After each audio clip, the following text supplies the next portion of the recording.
Princess Diana's legacy remains one of the most enduring in modern history. Known as the People's Princess, she was admired for her kindness, resilience, and unshakable connection to ordinary people. Yet behind the public image lay a complex life filled with privilege, heartbreak, and profound personal challenges.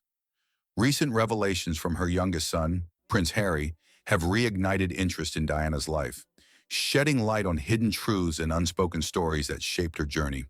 To truly understand the weight of these revelations, one must first delve into the life Diana lived before the cameras, the controversies, and the crown.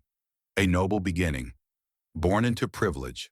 Diana Frances Spencer was born on July 1st, 1961, into an aristocratic family with deep ties to the British royal family. Her father, John Spencer, was the 8th Earl Spencer, and her mother, Frances Roche, hailed from an equally distinguished lineage. To say Diana was born into privilege would be an understatement.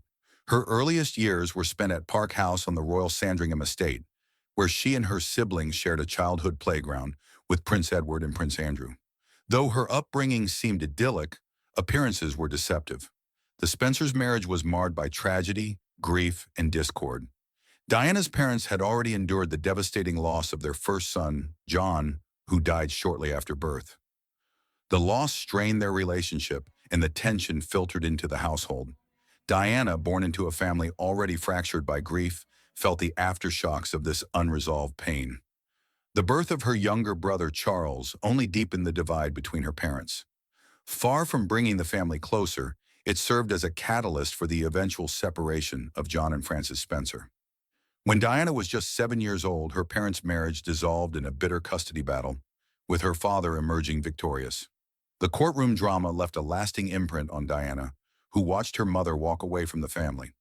Raised primarily by nannies and sent off to boarding school, Diana's childhood was far from the fairy tale existence one might expect. Boarding school years, a rebel in the classroom. Diana's time at boarding school painted a clearer picture of the person she would become. Academics were not her strong suit. She failed her O-levels twice. But what she lacked in scholarly achievement, she made up for with her warm personality and knack for building connections. Teachers and classmates described her as kind-hearted and empathetic, qualities that would later define her role as the people's princess. Despite her struggles in the classroom, Diana excelled in extracurricular activities, particularly dance. Her dream of becoming a professional ballet dancer was dashed by her height, but it planted the seeds for her lifelong love of the arts. Diana's ability to connect with people on an emotional level was already evident during these formative years, as she gravitated toward activities that emphasized creativity and expression. A tumultuous home life, acid rain, and loss. Diana Spencer's early life was marked by both privilege and turmoil. Born into the aristocratic Spencer family, Diana's childhood was steeped in the trappings of nobility, but beneath the surface, her family life was far from idyllic.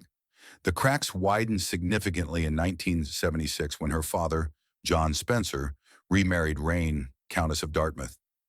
This union did little to bring the fractured family closer. Diana and her siblings harbored deep resentment toward their new stepmother, whom they cruelly nicknamed Acid Rain. The nickname reflected the animosity they felt toward her, stemming from their perception that she was an intruder in their already fragile household. Their disdain wasn't just verbal, it often escalated into physical confrontations. One of the most infamous incidents between Diana and Reine occurred during a heated argument when Diana reportedly pushed her stepmother down the stairs. The event underscored the intense hostility within the family and the deep wounds caused by their father's remarriage. Just 2 years later, tragedy struck again. In 1978, John Spencer suffered a fatal brain hemorrhage. The loss was devastating, not only for its emotional impact, but also for the sense of stability it robbed from Diana during her formative years. The family, already strained, found itself shattered. For Diana, losing her father meant navigating her late teens without the protective and guiding presence she so desperately needed. This tumultuous home life left an indelible mark on Diana, shaping her into a young woman who was both fiercely independent and deeply vulnerable. By this point, it was evident that her life would not follow the traditional, seamless path expected of someone with her aristocratic background. Independence in London. a taste of normalcy. Despite her noble roots, Diana's teenage years and early adulthood were defined by her determination to create a life outside the constraints of her family's influence. At 16, Diana left school after failing her O-level exams twice. While her siblings pursued more conventional paths suited to their aristocratic heritage, Diana opted for a different route. Instead of leaning on her family's wealth and connections, Diana struck out on her own, moving to London in 1978. There she embarked on a journey of self-reliance that was remarkably atypical for someone of her social standing. Diana took on a variety of modest jobs that showcased her commitment to independence. She worked as a nanny, caring for the children of wealthy London families, cleaned homes, and even taught dance classes to young students. This period in Diana's life gave her a taste of normalcy, an experience far removed from her aristocratic upbringing. She rented a flat with friends in the affluent district of Earl's Court and commuted to work like any other Londoner. These experiences allowed her to forge connections and live a relatively ordinary life, even as her noble lineage remained in the background. Diana's approachable demeanor and unpretentious lifestyle set her apart from her peers in the social elite. While many of her contemporaries used their connections to secure prestigious roles or glamorous pursuits, Diana was content with her modest work and simple pleasures. She earned a reputation as grounded, kind, and eager to create her own path.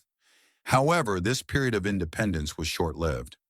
Just as Diana was beginning to carve out a life for herself, fate intervened in the form of Prince Charles, the heir to the British throne. From commoner to royalty, Diana meets Charles. Diana's first significant encounter with Prince Charles came indirectly through her older sister, Sarah Spencer. Sarah had briefly dated Charles in the late 1970s, and it was through this connection that Diana first met the future king. At the time, Diana was only 16 years old, and Charles was a 28-year-old bachelor under increasing pressure to marry and produce an heir. Initially, Diana thought little of Charles, finding him somewhat dull. In truth, the two could not have been more different. Diana, young and full of life, had an unassuming charm that made her relatable, while Charles was reserved, intellectual, and entrenched in the rigid traditions of royal life. However, as fate would have it, their paths crossed again a few years later, and this time, Charles took notice of Diana in a new light. By the time Charles proposed, Diana was just 19 years old. The proposal was sudden and overwhelming, sweeping Diana into a world she had only observed from a distance. The engagement was announced in February 1981, setting off a media frenzy that catapulted Diana into the global spotlight. Despite the public's adoration for their future princess, Diana privately grappled with doubts about the relationship.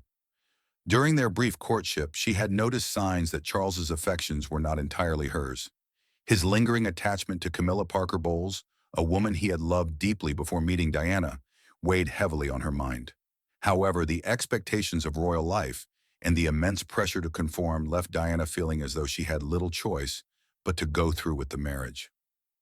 A weekend at Balmoral, sealing the engagement. A pivotal moment in Diana and Charles's relationship came during a weekend trip to Balmoral, the royal family's private estate in Scotland. For Diana, this trip was a whirlwind introduction to the royal way of life. The grandeur of Balmoral, combined with the formalities of royal tradition, was both awe-inspiring and intimidating for the young woman. During the visit, Diana spent time with the royal family and impressed them with her charm and poise. It was during this trip that Charles solidified his decision to propose. For Diana, however, the experience underscored the vast cultural and emotional gap between her and the world she was about to enter. The engagement ring, a now iconic sapphire and diamond piece chosen by Diana from a Gerard catalog, symbolized the beginning of a new chapter in her life. The public was captivated by her beauty, her fashion sense, and her shy demeanor, which made her an instant favorite among royal watchers. Diana's doubts and public adoration. As the wedding approached, Diana's private doubts about the relationship grew. The public, however, saw none of this. They were enamored with the fairy tale narrative of a young, beautiful commoner marrying a prince.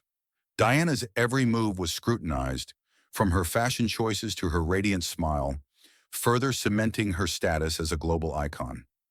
Diana herself described the lead-up to the wedding as overwhelming. The media attention was relentless, and the pressure to embody the perfect royal bride was immense. In interviews years later, Diana admitted that she felt unprepared and uncertain, but she was determined to make the best of her new role. On July 29, 1981, Diana walked down the aisle of St. Paul's Cathedral in a wedding watched by an estimated 750 million people worldwide. Her voluminous ivory gown, complete with a 25-foot train, was a spectacle in itself. To the world, it was the epitome of a fairy tale wedding. But for Diana, it marked the beginning of a life filled with both privilege and profound challenges. The beginning of a complex journey. Diana's transition from a relatively normal life in London to the grandeur of royal life was both rapid and jarring. She went from living in a modest flat and working as a nanny to residing in palaces and fulfilling royal duties. While the public saw her as the epitome of grace and poise, Diana privately struggled to adapt to the rigid expectations of her new role. Her relationship with Charles, already strained, became even more complicated as the pressures of royal life intensified. Diana's insecurities about Charles's lingering feelings for Camilla grew, and she often felt isolated within the confines of the royal family. Despite these challenges, Diana began to carve out her own identity within the monarchy. Her warmth, relatability, and genuine concern for others endeared her to the public, earning her the nickname the People's Princess. The crowded marriage. Diana, Charles, and Camilla. Diana's doubts about Charles were rooted in his lingering connection to Camilla Parker Bowles. From the start, Diana felt like an outsider in her own marriage, suspecting that Charles's heart belonged to someone else. Her suspicions were validated as the years went on, and Camilla's presence loomed large over their relationship. The cracks in their marriage became apparent during their honeymoon. Instead of basking in newlywed bliss, Diana felt isolated and neglected. Charles was emotionally distant, often distracted by thoughts of Camilla. The emotional strain took its toll on Diana, who developed bulimia as a way to cope with her feelings of rejection and loneliness. Motherhood, a brief light in the darkness. In October 1981, Diana announced her first pregnancy, and for a brief moment, it seemed like her marriage might find a semblance of stability. The birth of Prince William in June 1982 brought joy into Diana's life, but it did little to mend her relationship with Charles. Diana suffered from postpartum depression, a condition that was poorly understood at the time and met with little sympathy from the royal family. 2 years later, Diana became pregnant with Prince Harry. While she found solace in her role as a mother, her relationship with Charles continued to deteriorate. Diana kept her pregnancy a secret for as long as possible, knowing Charles had expressed a preference for a girl. When Harry was born, Charles's disappointment was palpable, further alienating Diana. The struggles of a princess. Diana's life as a royal was far from the fairy tale the public imagined. The pressure to maintain a perfect image, coupled with her deteriorating marriage, left her feeling isolated and unmoored. Her vulnerability endeared her to the public, but it also made her a target for the relentless scrutiny of the media. As Diana's personal struggles became more apparent, she began to speak out, breaking royal protocol in ways that shocked the establishment.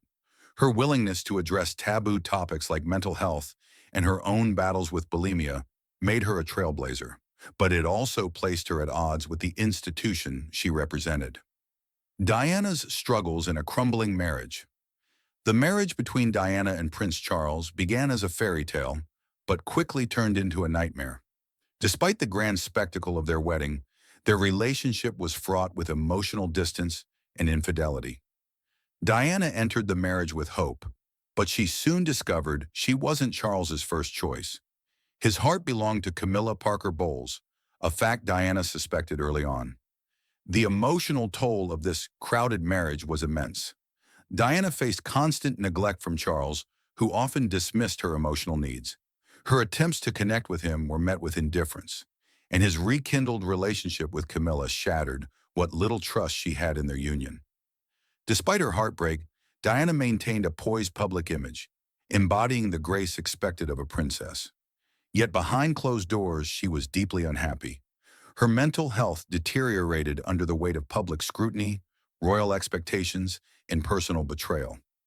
Diana struggled with bulimia, a disorder she later openly discussed, exposing the cracks in her seemingly perfect life. Her struggles resonated with millions, making her a symbol of resilience and vulnerability. James Hewitt, a brief escape from isolation. Amid her emotional turmoil, Diana sought solace in the company of James Hewitt, her writing instructor. Their relationship offered her a reprieve from the loneliness and coldness of royal life.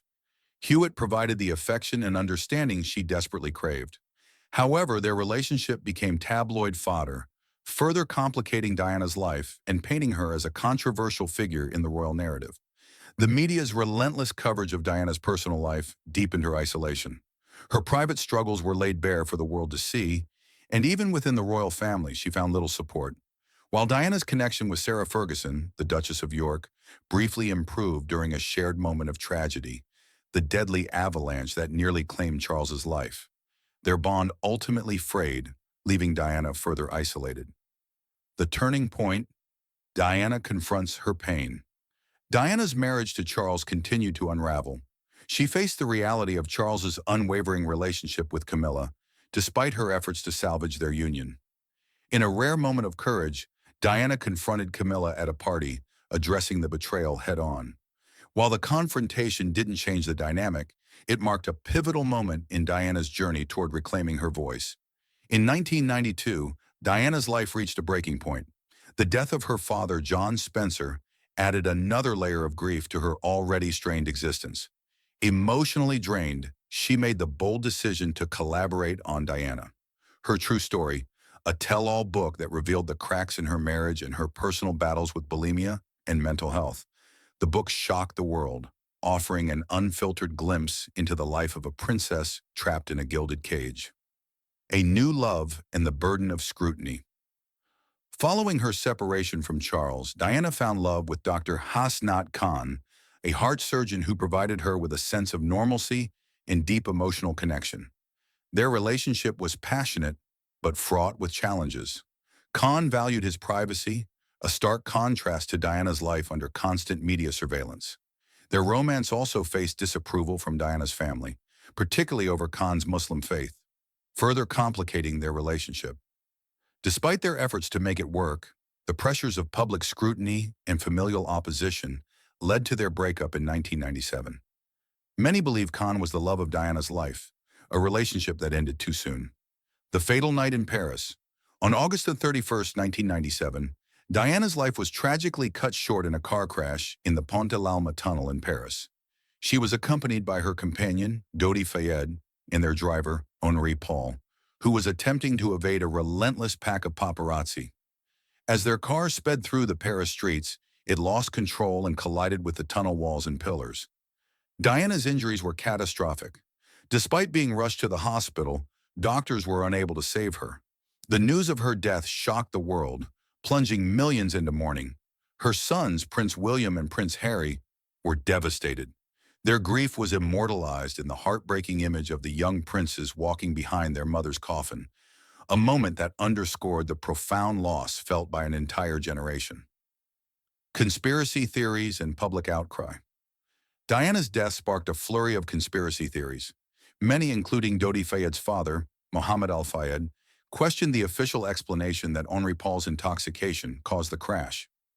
Diana's own fears of being targeted by the firm, her term for the royal family, added fuel to the speculation. She believed Charles wanted her out of the way to clear the path for his relationship with Camilla.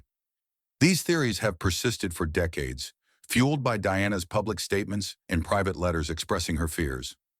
While official investigations ruled the crash an accident, doubts linger in the public consciousness, ensuring Diana's death remains shrouded in mystery. Prince Harry's recent revelations. In recent years, Prince Harry has taken steps to address the unresolved issues surrounding his mother's life and death. His decision to step back from royal duties in 2020, alongside his wife Meghan Markle, was rooted in his desire to protect his family from the same fate as Diana. Harry's revelations about the royal family have painted a picture of an institution plagued by emotional coldness and systemic dysfunction. In interviews and his memoir Spare, Harry has detailed his struggles with grief, his strained relationship with his father and brother, and his determination to break the cycle of pain for his children. He has accused members of the royal family of leaking damaging stories to the press and has expressed frustration over their failure to support him and Meghan in the face of relentless media attacks. Harry's revelations have drawn parallels between his mother's experiences and his own, highlighting the ongoing challenges of navigating life within the royal institution. His words serve as a reminder of the enduring impact of Diana's life and legacy. The legacy of a princess. Diana's story is one of resilience, compassion, and enduring love. Despite the challenges she faced, she left an indelible mark on the world, inspiring countless individuals with her advocacy, vulnerability, and humanity. Her legacy lives on through her sons, who continue to honor her memory in their own ways. While the world may never know the full truth about Diana's life and death, her story remains a testament to the strength of the human spirit and the enduring power of love. As Prince Harry's recent revelations remind us, Diana's influence continues to shape the world, proving that her legacy is far from forgotten.